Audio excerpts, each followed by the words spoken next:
지식에서 지혜로의 길을 찾아나가는 G2G입니다. 오늘 청취자님께서 보내주신 자료는 삶의 언어로 다시 쓴 2026년 민생 체감 가이드인데요. 자료를 이렇게 쭉 보니까 정부가 우리 삶의 아주 구체적인 부분들, 예를 들면 아이 키우는 아침 시간이나 매일의 출퇴근길, 또 자산을 불려나가는 과정 같은 이런 지점들에 딱 초점을 맞추고 있다는 인상을 받았어요. 네, 정확히 보셨습니다. 이번 정책들의 핵심 키워드는 바로 체감이거든요. 거창한 담론보다는 당장 내일 아침 청취자님의 하루에 어떤 실질적인 변화를 가져올 수 있느냐, 여기에 집중하고 있죠. 아, 체감. 네, 그래서 오늘 저희는 이 자료를 가지고 2026년의 어떤 가상 하루를 한번 따라가 볼까 합니다. 가상의 하루요? 흥미로운데요? 네, 맞벌이를 하면서 아이들 키우는 한 가족의 아침부터 잠자리에 들 때까지 이 정책들이 어떻게 촘촘하게 엮여들어가는지 한번 깊이 들어가 보죠. 와, 좋은 접근이네요. 그냥 정책을 하나씩 나열하는 게 아니라 하나의 이야기로 엮어보면 훨씬 더 와닿을 것 같아요. 그럼 그 가족의 아침부터 시작해 볼까요? 아마 아이 깨우고 밥 먹이고 어린이집 보낼 준비하느라 정말 정신없는, 전쟁 같은 아침일 텐데요. 바로 그 지점에서 첫 번째 변화가 시작됩니다. 중소 중견기업에 다니는 부모님들을 위한 십시 출근제 도입 지원이 눈에 띄어요. 십시 출근제요? 네, 정부가 인센티브를 줘서 기업들의 참여를 유도하는 방식인데요. 아이를 어린이집에 데려다주고 정말 뛰어오다시피 출근하던 부모님들께 1시간이라는 여유, 이거 엄청난 선물이 될 수 있죠. 와, 10시 출근제라니 정말 파격적인데요. 근데 이게 현실적으로 잘 운영이 될까요? 아무래도 동료들 눈치도 좀 보일 거고 또 기업 입장에서도 부담이 될 수 있잖아요. 그게 굉장히 중요한 질문입니다. 그래서 대체 인력 지원 정책이 함께 따라붙는 겁니다. 아, 대체 인력 지원? 네, 동료가 육아휴직이나 육아기 근로시간 단축을 사용했을 때 그 업무를 나눠 맡은 다른 동료에게 정부가 월 최대 20만 원의 보상을 지원하는 제도거든요. 단순히 배려하세요라고 강요하는 게 아니라 동료의 희생에 대한 실질적인 보상을 해주는 거죠. 아, 이걸 통해서 부담을 덜어주고 좀 눈치 보지 않는 문화를 만들겠다, 이런 의도가 깔려 있는 겁니다. 그 두 가지가 이렇게 맞물려 돌아가는 거군요. 그렇죠. 단순히 제도를 만드는 데서 그치지 않고 그 제도가 현장에서 잘 작동할 수 있는 환경까지 고민했다는 점이 정말 인상 깊네요. 자, 그럼 부모가 한결 여유롭게 아이를 맡길 곳은 어디일까요? 바로 늘봄학교입니다. 늘봄학교? 네. 기존의 초등 돌봄 교실을 대폭 확대한 개념인데 아침 7시부터 저녁 10시까지 운영이 돼요. 저녁 10시까지요? 네. 이게 일부 지역에서 시범 운영되다가 2026년부터는 전국 초등학교로 전면 확대되는 겁니다. 와, 저녁 10시면 이건 단순히 돌봄의 차원을 넘어서는 것 같은데요. 맞벌이 부부 입장에서는 갑작스러운 야근이나 회식이 잡혀도 아이 걱정을 덜 수 있으니까요. 어쩌면 경력 단절 문제 해결에도 좀 기여할 수 있겠어요. 바로 그 점이 핵심입니다. 우리나라 낮은 출산율 문제의 근본 원인 중 하나로 꼽히는 게 바로 이 돌봄 공백, 그리고 그로 인한 여성의 경력 단절이잖아요. 네, 맞아요. 늘봄학교는 그 고리를 끊어보려는 아주 직접적인 시도라고 볼 수 있습니다. 그렇군요. 물론 과제도 있죠. 13시간이라는 긴 시간 동안 아이들에게 양질의 교육과 돌봄을 제공할 교사 인력을 어떻게 확보할 건지, 또 그분들의 처우를 어떻게 개선할 건지, 이런 문제는 앞으로 반드시 풀어야 할 숙제입니다. 아, 맞네요. 그냥 단순한 시간 때우기 식의 보육이 되어서는 절대 안 되니까요. 그럼요. 결국 성공의 관건은 양이 아니라 질에 달려있다는 말씀이시네요. 맞습니다. 이런 돌봄 지원과 더불어서 부모의 경제적 부담을 덜어주는 정책도 강화된다고요? 네, 지금까지는 5세 아동에게만 유치원이나 어린이집 비용을 지원해줬는데요. 네. 이 무상교육, 보육 대상을 4세까지 확대합니다. 아, 4세까지? 네, 사실 4세, 5세 이때가 교육비가 본격적으로 들어가기 시작하는 시기인데 이 부담을 국가가 함께 지겠다는 신호로 읽을 수 있는 거죠. 자, 아이를 늘봄학교에 맡기고 부모는 이제 여유롭게 출근길에 오릅니다. 매일 이용하는 대중교통, 여기에도 변화가 있다고요. 네, 청취자님도 아마 K패스 쓰고 계실 텐데요. 네, 그럼요. 이게 모두의 카드라는 이름으로 업그레이드 됩니다. 가장 큰 차이점은 환급 방식이에요. 환급 방식이요? 기존에는 한 달치 사용액을 모아서 다음 날에 돌려받는 일종의 후불제였잖아요. 맞아요. 그래서 뭔가 좀 보너스 받는 느낌은 있지만 당장 교통비를 아낀다는 체감은 좀 덜했죠. 그렇죠. 그런데 앞으로는 버스나 지하철을 타고 결제하는 그 순간 즉시 환급 할인이 적용됩니다. 즉시요? 네. 예를 들어서 1,500원짜리 요금을 내면 그 자리에서 바로 300원이 할인돼서 1,200원만 결제되는 시기죠. 와, 매일 출퇴근하면서 교통비가 줄어드는 걸 바로바로 눈으로 확인할 수 있으니 정책 체감도가 훨씬 높아질 겁니다. 와, 이건 심리적으로 훨씬 와닿겠네요. 나중에 돌려받을 돈이랑 당장 안 내도 될 돈인 느낌이 완전히 다르니까요. 맞습니다. 기차 이용에 대한 편의성 개선도 눈에 띄던데요? 네. 이건 정말 많은 분들이 오래전부터 바라왔던 변화일 거예요. 어떤 거죠? 바로 KTX와 SRT 예약 앱과 홈페이지의 통합입니다. 아, 드디어. 명절이나 휴가철에 표 구하려고 앱 두 개를 계속 왔다 갔다 하던 불편함 아마 다들 경험해 보셨을 텐데요. 그럼요. 정말 불편했죠. 이게 하나로 합쳐지고 심지어 KTX랑 SRT를 갈아탈 때 환승 할인까지도 있답니다. 근데 이건 사실 기술적으로 아주 어려운 일은 아니었을 것 같은데 왜 이제야 통합이 되는 걸까요? 뭐 코레일과 SR이라는 두 운영사의 이해관계 때문이었을까요? 그런 측면이 분명히 있었죠. 두 기관의 경쟁 체제를 유지하면서도 이용자 편의는 높여야 한다는 과제가 있었는데 이번 통합은 그 해묵은 숙제를 드디어 풀었다는 데 의미가 있습니다. 그렇군요. 이용자의 불편의 해소라는 어떤 대의 앞에서 기관의 칸막이를 허물었다. 이런 점에서 긍정적인 신호로 볼 수 있습니다. 알겠습니다. 자, 이렇게 출근해서 열심히 일하고 월급을 받아서 자산을 불려나가야겠죠?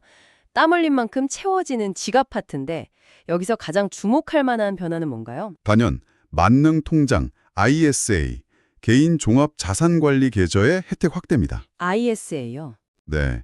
자료를 보면 납입 한도는 연 2천만 원에서 4천만 원으로 비과세 한도는 200만 원에서 500만 원으로 2배 이상 늘어납니다. 숫자가 확 늘어나긴 했는데 이게 구체적으로 어떤 의미를 갖는 건가요? 저 같은 일반 직장인에게 얼마나 큰 혜택이 되는 거죠? 예를 한번 들어볼게요. 연봉 5천만 원인 직장인이 매년 2천만 원씩 ISA 계좌에 넣어서 연 5%의 수익을 냈다고 가정해 봅시다. 네. 기존 제도에서는 이자 배당 소득 100만 원에 대해서 200만 원까지 비과세라 세금이 없었지만 만약 수익이 250만 원이 되면 비과세 한도를 초과한 50만 원에 대해서는 세금을 내야 했어요. 아, 그랬었죠. 하지만 이제는 비과세 한도가 500만 원으로 늘어나니까 웬만한 수익에 대해서는 세금을 3푼도 안 낼 수 있게 되는 겁니다. 저축하고 투자할 수 있는 판 자체를 훨씬 더 크게 만들어준 셈이죠. 단순히 세금을 깎아주는 걸 넘어서 정부가 국민 스스로 노후를 중개할 수 있도록 더 적극적으로 돕겠다는 어떤 정책 방향의 전환으로도 읽히는데요. 정확한 지적이십니다. 공적연금만으로는 안정적인 노후를 보장하기 어려운 시대적 상황 속에서 개인의 자산 형성을 세제 혜택을 통해 강력하게 유도하겠다는 시그널로 해석할 수 있습니다. 여기에 더해서 고배당 기업의 배당 소득에 대해서는 다른 금융소득과 합산하지 않고 따로 분리과세하는 정책도 시행되는데요. 분리과세라는 말이 좀 어렵네요. 이건 누구한테 어떻게 좋은 건가요? 쉽게 말해서요. 금융소득이 아주 많은 자산가들의 세금 부담을 줄여주는 정책입니다. 아, 자산가들을 위한 거군요. 네. 현재는 이자, 배당 같은 금융소득이 연 2천만 원을 넘으면 다른 소득과 합산해서 최대 49.5%의 높은 세율을 적용받거든요. 네. 그런데 배당 소득을 따로 떼어내서 낮은 세율로 분리과세해주면 자산가들이 세금 걱정 없이 국내 배당주에 더 많이 투자할 요인이 생기는 거죠. 아, 결국 기업 가치를 높이고 주주에게 이익을 많이 돌려주는 기업에 돈이 몰리게 해서 소위 코리아 디스카운트를 해소하려는 목적이 담겨 있습니다. 큰손 투자자들의 돈을 국내 증시로 끌어들여서 시장 전체의 파이를 키우려는 전략이군요. 거시적인 관점의 정책이네요. 맞습니다. 반대로 당장 하루하루가 힘든 소상공인들을 위한 좀 미시적인 지원책도 있겠죠. 물론입니다. 영세 소상공인을 대상으로 연간 최대 20만 원의 전기요금을 지원하고요. 배달앱을 이용하는 소상공인에게는 배달비 일부를 지원하는 정책이 마련됐습니다. 실질적인 도움이 되겠네요. 네. 다만 이런 직접적인 현금성 지원에 대해서는 늘 효과와 지속 가능성에 대한 논란이 따라붙죠. 자료에서는 단기적인 어려움을 해소하는 데 초점을 맞추고 있지만 장기적으로는 이분들이 자생력을 키울 수 있도록 돕는 구조적인 해법이 함께 논의되어야 할 겁니다. 그렇군요. 단기 처방과 장기적인 체질 개선이 함께 가야 한다는 말씀이시네요. 자, 이제 퇴근 후의 삶으로 넘어가 볼까요? 우리가 살아가는 공동체와 환경에 대한 이야기가 나오는데 특히 반려동물 관련 정책이 눈에 띄네요. 네, 반려동물 인구 1,500만 시대의 변화를 반영한 정책입니다. 오, 지금까지는 동물병원 진료비 중에서 예방접종이나 중성화 수술 같은 일부 항목에만 부가가치세 10%가 면제됐는데요.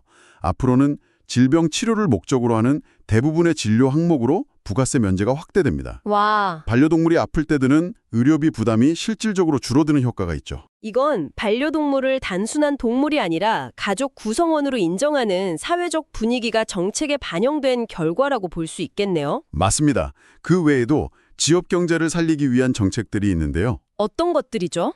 인구가 줄어드는 농어촌 지역을 여행하면 경비의 50%를 지역사랑 상품권으로 돌려주거나 해당 지역 거주자에게 월 15만 원의 기본소득을 지급하는 방안들이죠. 기본소득이요? 네, 수도권 집중 현상을 완화하고 국토의 균형 발전을 꾀하려는 시도인데 얼마나 많은 사람들의 발길을 지역으로 돌릴 수 있을지는 좀 더 지켜봐야 할 것 같습니다. 네, 이제 하루가 저물고 잠자리에 들 시간입니다.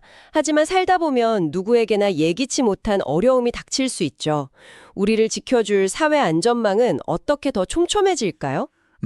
가장 중요한 변화는 생계비 계좌의 도입이라고 봅니다. 생계비 계좌요? 네, 빚 때문에 통장이 압류될 위기에 처하더라도 이 계좌에 입금된 월 250만 원까지의 돈은 그 누구도 압류할 수 없도록 법적으로 보호하는 제도입니다. 와, 월 250만 원이요.